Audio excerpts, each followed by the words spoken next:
A new publishing house has been founded by Blizzard and Ubisoft veterans. It's called New Tales, and today we're going to give you basically the lowdown on what it is and what we can understand. So, following the trend of Notorious, of Dreamhaven, of Frostgiant, and many more, Blizzard veterans are going off and doing new things with also with staff from Ubisoft.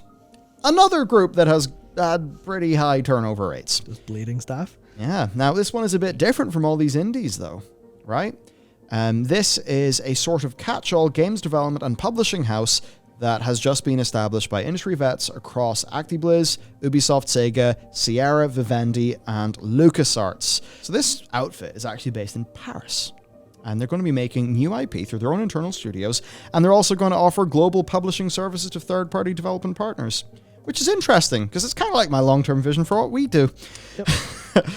So a bit of a, like what Double Fine were doing before they got also gobbled up by Microsoft. Yep. That's it, yes. Phil Spencer. We call him the dispenser. Maybe we should call him the gobbler. But there you go. So, as is to be expected here, they very much are talking about their values, because we all love values and mission statements. What are their values? What's their mission? Well, hearts of gamers, which is either a dark occult thing or them saying that gaming is their lifetime passion. The DNA of games and player communities are always at the center of their strategies. Always on the move, basically saying zoom, zoom, zoom. We're, going to be riding those new trends, maximizing our outcomes. We are one. Building alignment in their teams, partners, and communities. Because together, everyone achieves more. And also gaming for good. So I guess Athene is going to come after them. Yeah. Also saying content is king. Of course, that is a phrase that's been has existed in marketing and many other spaces actually for a long time. Most of all, we are gamers, and basically saying they know that the DNA is, that's their DNA. That's the heart of it all. And I mean, people would agree, but again, we need to see what these things actually translate to. So apparently content is king and publishing is queen. Yep. With the growing number of releases, great publishing is increasingly important and should be tailored to the needs of each game studio and market. Shape our international background and digital expertise. We unlock what makes each game that players experience, deploying community marketing activities and earning players' respect every day. Yeah, that's, I think, the most interesting thing here is that obviously, people don't really put too much thought into the publishing side of things because, developer, the people making my games. And obviously that's where players are going to be focused. That's where player-facing news is going to be focused, and rightfully so. But the whole thing of, but there's now too many games for you to play. Yeah. So who's focused on getting you the games that you want to play? Obviously, from the user perspective, that's Steam. Steam do a great job of going, hey, here's the game you want to play. And you're like, well, okay, well, your algorithm figured that out based on my playtime and stuff, so great stuff. Yeah. But Steam doesn't influence which games get made. So then you need the publishing layer to go, okay, well, what games do people as a whole or in this niche want?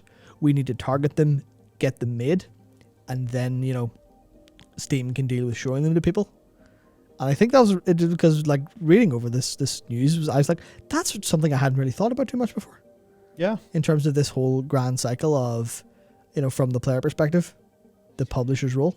Yeah, I think it's often not really thought about as much. It's a bit like, on YouTube, right? You think you're watching what you want to watch. And to a degree you are, but most people heavily underestimate just how much that is informed by the algorithm's understanding of their past viewing behavior. And, you only play games that you see or that you know. And it's the function of publishing that you see or know a game. That's why publishing's, it's important. And especially too when, publishing obviously is going to be funding the development of games. So a publisher, a developer can have ideas, but unless they can self-fund, the publisher is the trendsetter because the publisher is trying to work out what will people in 2 years' time want or 3 years' time. I mean, as an example, imagine a world without Devolver Digital. I think we would all be substantially poorer, and there'd be a lot of exceptional games that probably wouldn't have made it to market because Devolver are interested in the kind of the outside edge of what people are interested in and the more cutting edge stuff. And a world without Devolver Digital would be substantially poorer for anyone who likes any of their games. Yeah. And the developers as well. Absolutely, and that's the thing with Devolver. They've been pretty good at identifying trends working out like what are the kind of unique games that'll fit our label that we can really make sure people know about. Yep. That's their strength. So doing that at the more AAA scale, because one of the things with AAA is we often have that feeling that new IP is rare. Yeah. And it's just we're coasting off existing IP. And maybe that's what they're trying to fix up. So to go into who's actually running the show here, well, it's quite a lot of people to meet the team. There's I'm going to mess up this guy's name because it's probably not Cedric. Maybe if he was like a Brit, it would be Cedric, but I don't know. There's something going on with this E, and I'm bad at pronunciation. But anyway, he's the president and CEO, almost 30 years in the industry. This guy's got experience with Blizz, Vivendi, and Cryo. Made Dune in 1992. And that Dune game in 1992 is bloody interesting. You should look it up. And also Sega. Most recently served as international SVP of Blizzard Entertainment. That's a big role. We've got Benoit. There we go. Yeah, I'm awful at... Yeah, you clearly were never into wrestling when you were younger, because Chris Benoit. I was never into wrestling, and I dropped French immediately at school. The Chief Operating Officer, formerly International SVP of Activision Blizzard. Various finance credits across World of Warcraft and its expansions, Overwatch, Diablo 3, StarCraft 2, etc. We have got Delphine, who's the Chief Growth Officer, formerly Senior Director of EMEA at Blizzard. Again, very Senior Director of Operation credits on StarCraft, Overwatch, D3, Hearthstone, and WoW. We've got Emmanuel, Chief Content Officer. Again, former EMEA Director at Blizzard. So this is like a lot of, not core game development, but high up directors at Blizzard. Yeah. Again, similar credits on Warcraft, Hearthstone, D3, Overwatch. We've then also got Kim Gresko, LucasArts, co-founder of Blue Silver Studios, who offer management consulting and creative direction for the entertainment industry and are currently partnered with Bonfire Studios. Of course, that is Rob Pardo's studio. That's one of the big Blizzard studios. A lot has came from them, though. I wonder, have they just gobbled up VC money for a while? We'll have to find out. Yeah. Also, Raidbase, which is one of the Dreamhaven affiliated companies, and also Frost Giant Studios. Of course, another ex-Blizzard company. So that's pretty interesting. Also, they have partnered with 1047 Games, who are the Splitgate developer. And of course, we know that last summer they were able to secure was it $120 million? Was it $100 million? It was a lot of money. I can't remember. It was a lot. Connell can edit it in. Thanks, Connell. But yeah, it was a lot of money. It was 100 mil, I think. 100 mil. Gotcha. Yeah. And of course, Kim has got credits on Curse of Monkey Island, Outlaws, Full Throttle, Vampire the Masquerade, Redemption, D3, and of course, probably more. We've got Ray Gresko, Blizzard, also co-founder of Blue Silver Studios. Chief Development Officer at Blizzard, overseeing all development. Lead level designer on Vampire the Masquerade Redemption. Other credits on WoW, Star 2, HOTS, COD, Black Ops 2 and 3, and other Blizzard development family credits. We've got Julia Humphreys, who, of course, Blizzard, 7 Studios. Yep. Second Dinner. Yep, that's who she's with now. Yeah.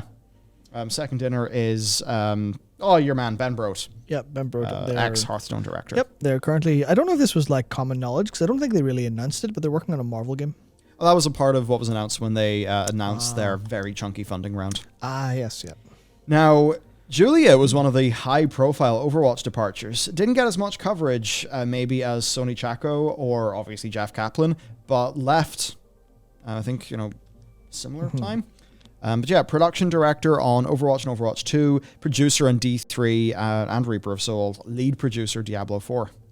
So basically that's what's going on, everyone. We've got not necessarily big game dev names from Blizzard, but people who have been in the industry for a long time, who've had very senior roles at Blizzard. Clearly some funding source has been found.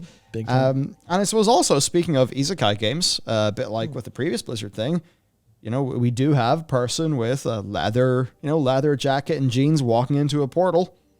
Yep. So apparently that's the trend. Yeah, that almost certainly going to be a trend. Interesting that Square Enix have jumped out ahead of it. Obviously, because Isekai's been big in Japan for far too long now, if I'm honest. But Forspoken, like, kind of setting that trend. But the imagery's just so... the imagery's so good.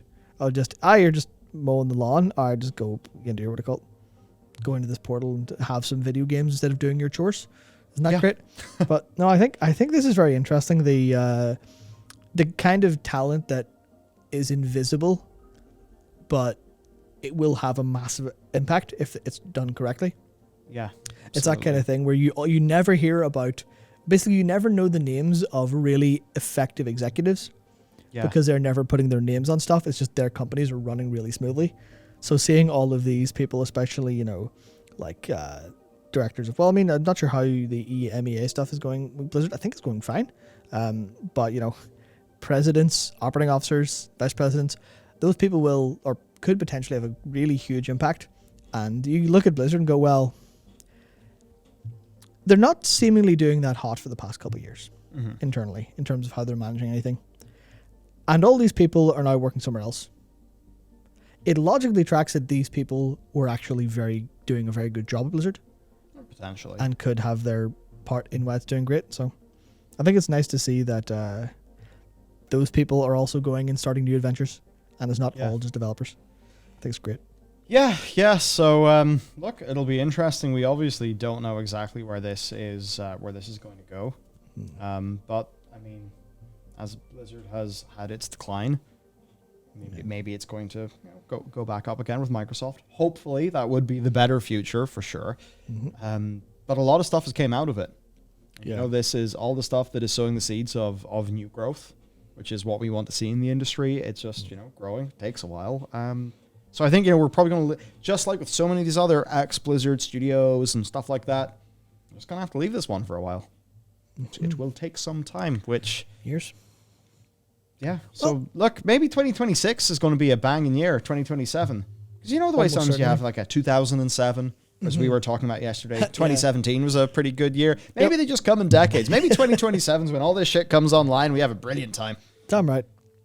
But there's not really much more analysis that we can do other than there you go. Maybe you could say this is another player in the European space, which obviously Embracer is heavily. So Embracer is going to buy these people. Maybe Embracer will buy them.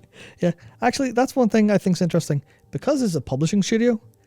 The speed may be a little bit quicker than development places because a development place will go, okay, well, we're starting a project, so we have to spin up a team. And then we have to spin up, our pre-production. We have to figure out what game we're doing. Obviously, a lot of them have funding sorted. Yeah. Then we'll have to go and make it. But for a publishing studio, generally, they'll be like skipping a decent portion of the first step. Obviously, they have their own setup to do, but they'll be shopping for games that have like the early stages done and have prototypes and have alphas. So technically speaking, it could be maybe, cut 6 months to a year off the time. But obviously, this is now, a year or two after other studios. So there is a decent chance that this will all line up in like one 18-month period. Yeah, which is going to be really, really cool, but also pretty bad for them fighting over each other. Yeah. So look, there we go, everybody. Don't really know how to leave it. I guess, are you interested in sort of isekai games? That's probably the question. And I guess with that, there's other videos on the channel. Check them out, and we'll see you next time.